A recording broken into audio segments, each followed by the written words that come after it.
learnt about primitive forms of biological life.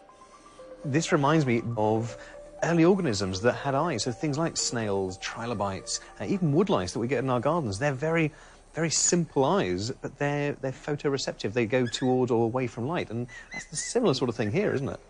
It is. This is like just having one retinal cell. It's like having an eye with only one element, so it can't do an image or anything like that, but it can detect intensity of light. And that's all you need to do. Of That's course. all the early animals needed to do, and this is an example of really the robotics following the path. Start simple, get complicated. It is, and it's responding to the environment. And what Yeah. you've got in evolution that's taken hundreds of millions of years, this is, I guess, the first robotic eye, and it's evolved from this to where we are now within a few decades. Essentially, yes. It's rapid evolution of robots, yet again. Owen's robotic tortoises are exact replicas of Gray Walter's original design. I want to see for myself how they work. The touch switch and photoelectric light cell, or robotic eye, interact with the circuits controlling the motors, enabling the tortoise to drive and turn. It's like a little retro robot. I'm going to grab this torch and we'll see. Yep, we'll see what it can do. See if he works. Yep, okay. There we go. And what you see is the behaviour when it hasn't detected any light. So it's, So it's scanning round all the time. We don't like to say it's looking for a light, but if it finds a light, something will happen. So if you'd like to switch the torch on, yeah, and then point it horizontally, yeah, at that, oh, wow. you will see. He's come straight for me. And now that it's hit your foot, when the touch switch is activated, it drives forward a bit, turns a bit, forward a bit, turns a bit, Yeah. and this enables it to escape from almost any situation. As soon as it's free, it will start scanning for light again. This is what gives the impression of intelligence, in that you see a sequence of behaviors that in context seems to be effective and intelligent. I mean, this is, for its time, this is incredible ingenuity and workmanship, isn't it? Gray Walter was one of the first to show that biological principles can be applied to the field of robotics. Although his double-celled organisms were primitive, they were taking the first steps to make sense of their environment.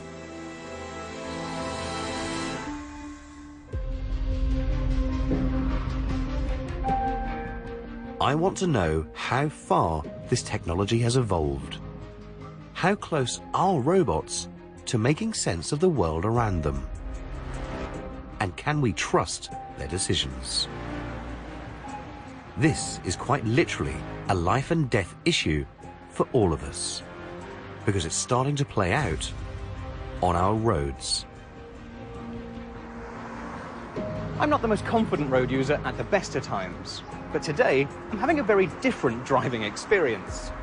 This may look like a normal vehicle, but it's actually a driverless car. Now, this is a type of robot that's already within our society. They're driving on our roads, and we're putting our life in their hands, so to speak, on a regular basis. Now, I've come to Germany, and I'm going to let this thing be in control as it drives me along one of Germany's busiest roads, an autobahn. A little bit nervous.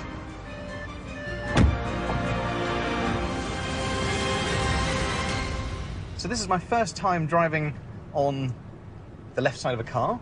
It's my first time driving for a long time, an automatic, and it's my first time driving in a robot car.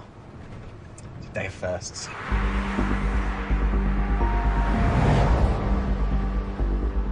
Joining me on the ride is Safety Officer Andreas and Head of Development, Dr. Miklos Kiss. I've got to admit, I'm nervous. It's like handing something of a very precious, it's quite a big responsibility to something that I don't quite know how it works. But any second now, I will hand over the controls to Jack, my trusty driverless car. It's that anticipation. I'm not sure what to expect. All right, let's see what happens. Go on, Jack. So I need to press these buttons? Press it. Keep off your hands from the steering wheel and off the feet, off the pedals. My feet are off. My hands are Yeah, off. that's good. So Jack is acting. I love how calm you both are. And every instinct in my body has just kicked in, and I can actually feel my adrenaline. I've gone quite hot and quite sweaty, actually. I feel like I'm going to veer off, and I know I won't. What I really want to do is so I can turn around and talk to you now. Yeah, you can. And that's safe to do, obviously. Because That's safe to do. I'm trying very hard not to think about the fact that right now, my life is in the hands of a robot. Oh, there's a police car. I feel bad. There's a police car in front of me and I haven't got my hands on the wheel. Sorry, officer. No one's controlling this car right now. My feet are not controlling any special pedals. My hands are here. My eyes are closed. I'm on an autobahn in the middle of Germany. It seems so wrong. But I feel so safe. Almost like a... Oh, we indicated! Thanks, Jack. I wasn't concentrating. The car's central computer makes sense of the world around it using numerous integrated sensors. Oh, where are you up to, Jack? Those at the front and rear of the car look left and right, giving a 360-degree view and a range of 250 meters, while a 3D camera scans traffic conditions and road markings. So Jack is constantly sensing every vehicle around us right now, I guess in the same way that I'm taking each of my sensors and getting a holistic view. And I guess that's what Jack is doing as well, isn't it? Well, in some ways, yes. The car's computer continuously interprets the data from its sensors to generate a 3D map of the world, which it can then safely navigate through. It makes split-second decisions to control the braking, steering, and acceleration. That's a huge amount of computational sort of power there. What's that comparable to in terms of other vehicles, maybe? It's comparable to a military jet. So right now we're driving something that's comparable to a jet fighter. That's it. I'm getting over the initial shock of actually letting the car take control, but I'm still nervous about its judgment. I can't quite believe its reactions can be as good as mine. So worst case scenario, and a really, really worst case scenario, somebody turned a car over in front of us. Now, it's 100 meters ahead of us. Jack would be able to respond quicker than I could. Yeah, quicker than you could, so maybe we would be caught in that kind of accident, but at least we would do better than the human does. Yeah. I would like this car to have superhuman power. So to solve situations I couldn't do on my own. We just had a motorbike go past, we've got vehicles all around us, and it's responding easily as well as I could, if as you say, if not better. We've slowed down. That was We've slowed down. We will. I'm really enjoying cruising along this motorway, but I've still got some niggling doubts. Like, if we did have an accident, who would be responsible? This throws up complex ethical and legal questions. If we had a crash right now, whose responsibility is it? Is it my fault? Is it the car's fault? I find it very hard to understand that I wouldn't be responsible if this car crashed. If the system is engaged and accepted it, so the handover is done, then the car is responsible. So the car means, obviously, if the system does something wrong, we at Audi are responsible for what happens. There are clearly legal issues to resolve, but what's really surprised me is that the more I'm being driven around by Jack, the more I trust him. I'm trusting the car to do its job. You are trusting the car to work, to order to take that responsibility. Something we're putting a lot of trust into a robot. Yeah. It's a big step forward, I think, in our social relationship with robots. Bizarrely, I do feel comfortable letting a robot take control. In a couple of years, we won't think about the robot. It will be natural in daily life. I think that's the nice part of this. So, my grandmother's in her 90s, and she can still remember the first time she saw her very first car. And here we are, 2 generations later, with me with my hands in the air on an autobahn, letting the car drive for me. But as much as I have been seduced by the sophistication of the car, when we're off the autobahn, it also reveals how little Jack and other driverless cars truly understand about the world around them. Please take over driving. So why am I taking over now? What's happening? because we're in a construction area and we don't know how the lane markings will be and how the side barriers will be. So we don't drive construction areas right now. Okay. Despite all its sensors and computer power, without the lane markings of the Autobahn, Jack can't form an accurate enough 3D map of the world to navigate safely. Even I, as a slightly nervous driver, still have the ability to understand the world so much better than any current driverless car. I can not only identify objects, I know what things really are and do. And that allows me to make profound connections and decisions, to cope with much more unpredictable scenarios.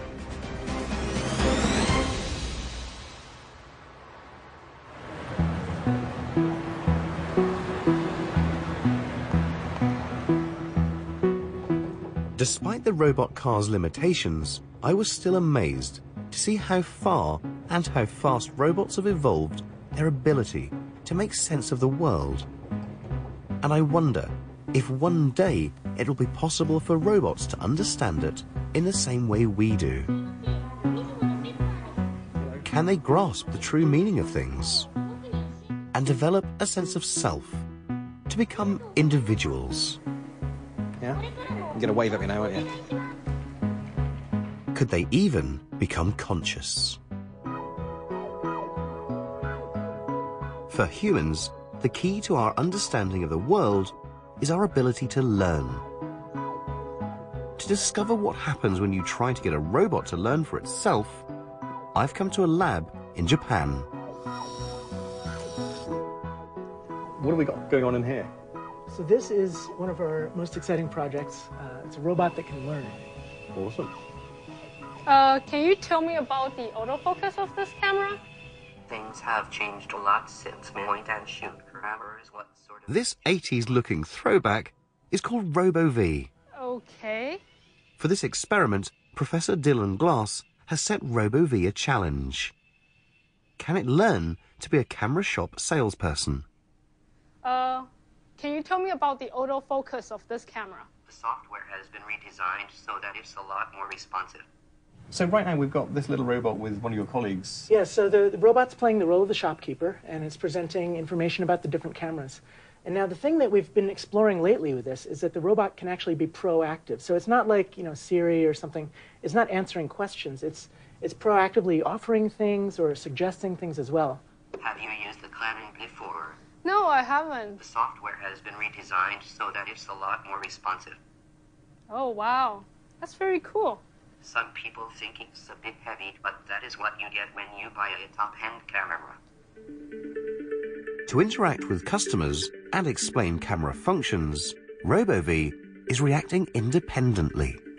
Yeah, this does weigh quite heavy. I understand. What we're exploring here is the concept of how can we program a social robot. Instead of classical programming of robots, where you program explicitly what the robot should do, this robot has learned everything purely from hundreds of interactions that it observed of other people. So this is called learning by imitation. What's the price? The body is $2,000. The lenses cost extra. Oh, wow. Thank you for your help today. Thanks for that. To create RoboV's personality, the camera shop scenario was role-played by human shopkeepers and customers. Hi, this one's $2,000. This camera has 18 preset mode. Hi, this one is $550. $550. Okay, cool. Thank you. No problem. For RoboV to create this database of hundreds of shopkeeper-customer interactions, a network of sensors tracked where people moved and microphones captured what they said. This one's $68. $68. Okay, that's really cheap. Thanks. Yeah, no problem. What the robot learns from this, it learns, again, this is unsupervised learning. It learns on its own to imitate the behavior that it's shown. The locations where people stop in the room, the trajectories that people use when they walk to different places, and it learns all of these things, as well as clusters of speech. So maybe you say the same thing in a couple different ways. You might say, how much is this? How much is this camera? How much does this cost? And it'll notice that those are very similar, so it'll cluster them together. It's got a 5 times optical zoom. So And from this data, we had the robot automatically learn the logic of how to be the shopkeeper. So you've not programmed the robot to be a shopkeeper and you've not told it what to say or how to respond. It's learned from effectively observing the experiences. Exactly. Can I have a go? Yeah, please do. Can I have some help, please? Sure, what do you want to know about this camera? What features does this camera have? Fantastic quality pictures at a good affordable price. I can show you the cheapest camera and we can talk about it. Okay. Can you show me this camera? Of course. It's fantastic quality pictures at a good affordable price. You want me to buy that one, don't you? So you are actually a photojournalist and you're used to working with these cameras yourself? A little bit, yeah.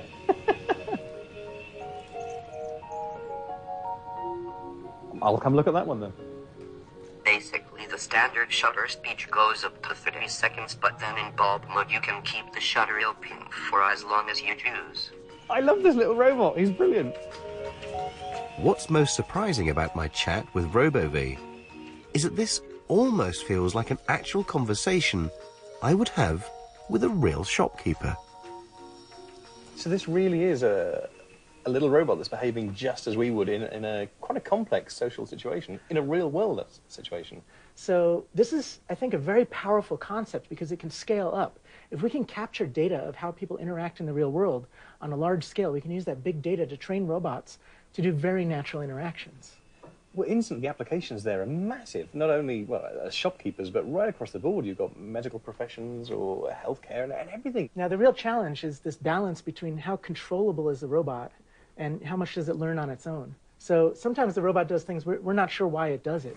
Excuse me? So basically, we have the top-end photojournalism camera But here. overall, it tends to do pretty good behavior. It's fascinating. The other really interesting thing about this is that the robot doesn't know the meaning of anything it does. It's purely behavioral. It's purely imitating what it saw the person do before. Right, so it's not picking up on keywords, camera or cost or anything like this. It doesn't even know anything about English. It's learning through imitation, through experience. Exactly. Wow.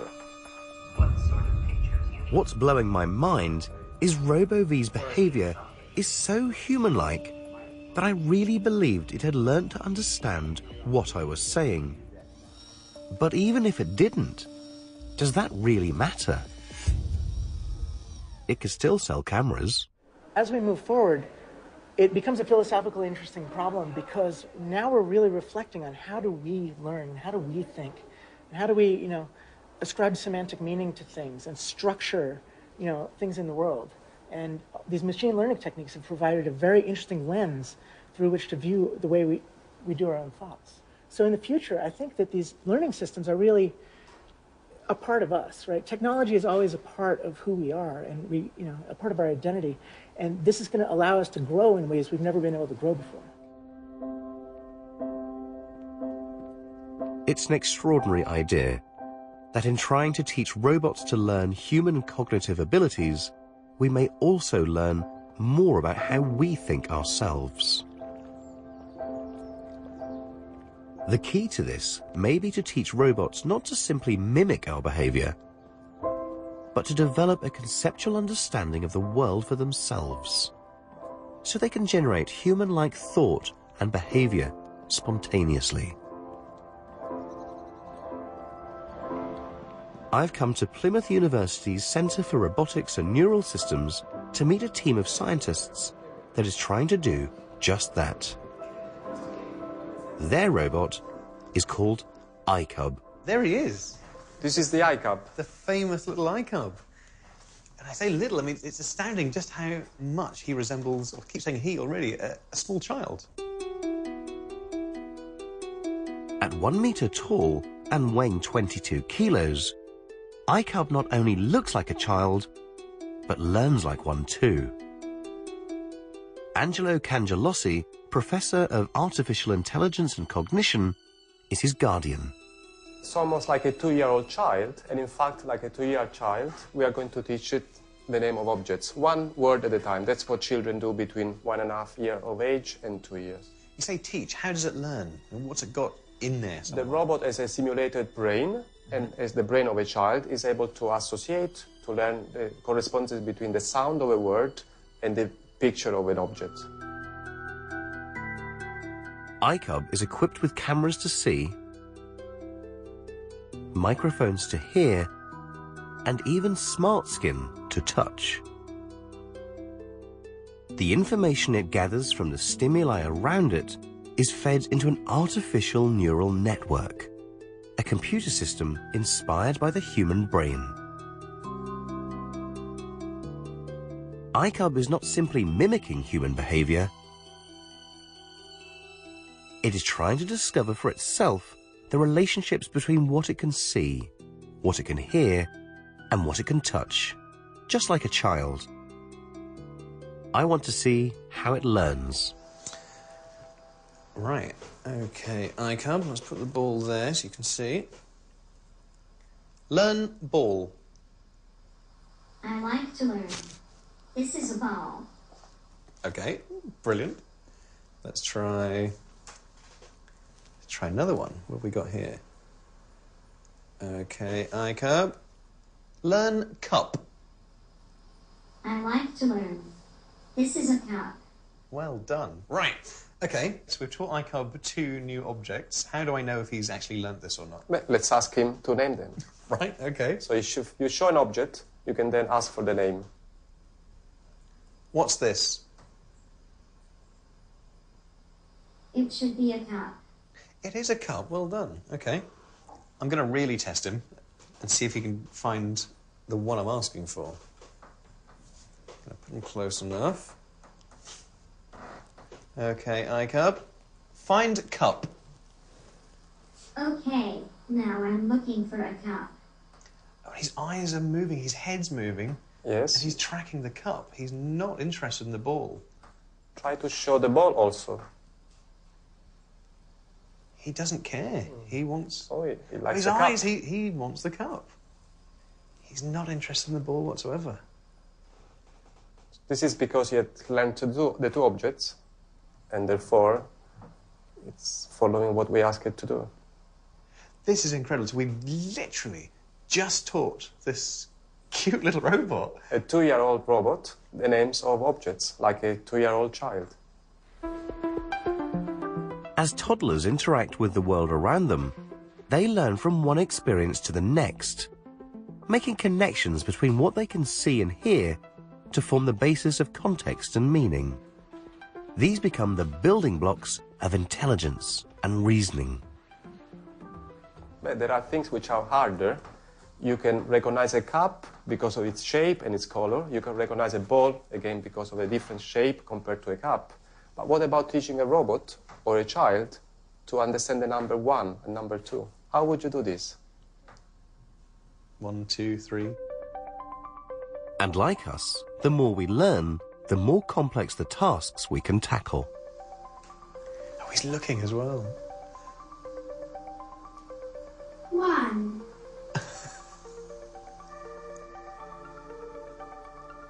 2. This is great. What's going on behind the scenes as he's counting now? We have a brain, an artificial brain, that's been trained to learn to associate sounds, number words in this case, with its finger position.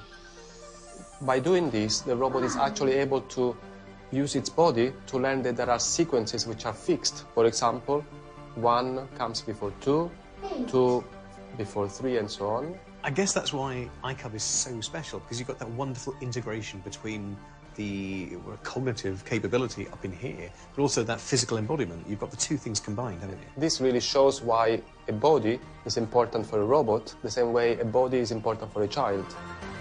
Children learn by using their motor skills to explore the physical world around them, through touch and movement. As their body interacts with the environment, they learn from each new experience. iCub does the same. In tiny little steps, it is trying to form its own unique understanding of the world and what things actually mean. And just to be very clear, this is this little robot learning to experience the world around him, to understand more, to have a greater potential of yes, cognitive capabilities.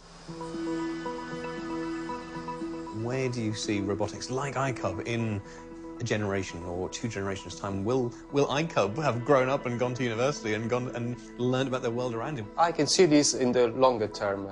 I don't see this happening in the next 5 to 10 years. We talk about this happening in 20, 30 years' time, and it seems a long while off.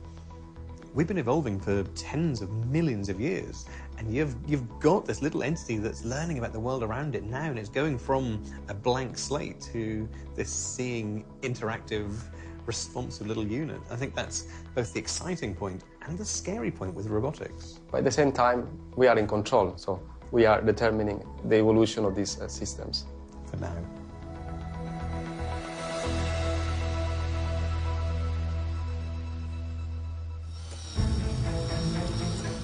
On this journey, we've met some incredible robots. They're preparing for a voyage to Mars, becoming our friends and companions. My feet are off, my hands are off. Navigating us through a chaotic world. And some are even able to learn like us. Learn all. For me, this is the most exciting time. I like to learn. This is Evolve.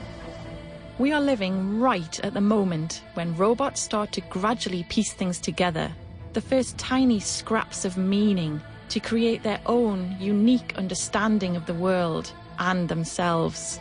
He wants the car. Once they've achieved this, we will be on the brink of a new era. There is no doubt that robots will continue to evolve and become more and more intelligent. And that one day it just might be possible for them to develop consciousness. Imagine a robot that could feel the way I feel, that could be moved by strong emotion, that could love the way I love my daughter. Wouldn't that be incredible? When I started this journey, my main concern was that if robots could develop minds of their own, they might become a threat. But now I've started to spend more time with robots, I do feel like I can trust them. It's responding easily. And if robots really could one day become conscious, we need to think not just about how they might affect us, but how we could affect them. But perhaps my biggest fear right now, as we progress towards conscious machines, is not what we will need to do for robots, but what we will discover about ourselves. And the whole of our society, our law, our education is based around consciousness, making conscious decisions. And if we show that, well, actually, that's quite trivial, and we can reproduce it in an afternoon in a lab, then it's going to make people think, well, how important is human life because it is conscious? Ultimately, the rewards will be positive, but you have to be very, very careful. Socially, it might be disruptive. The extraordinarily fast evolution of robots really is going to change our place in the world. And that raises urgent social issues for us all. We need to be responsible to make sure that we stay in control. We have the opportunity right now to prepare for conscious robots that think and feel in the same way we do. To prepare for what I think is the inevitable.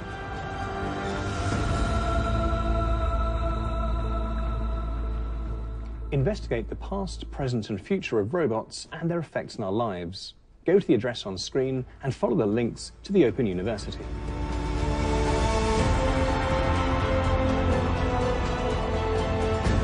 For more on our fascination for robots and what happens when robots go where humans can't, check out Tomorrow's World online hub.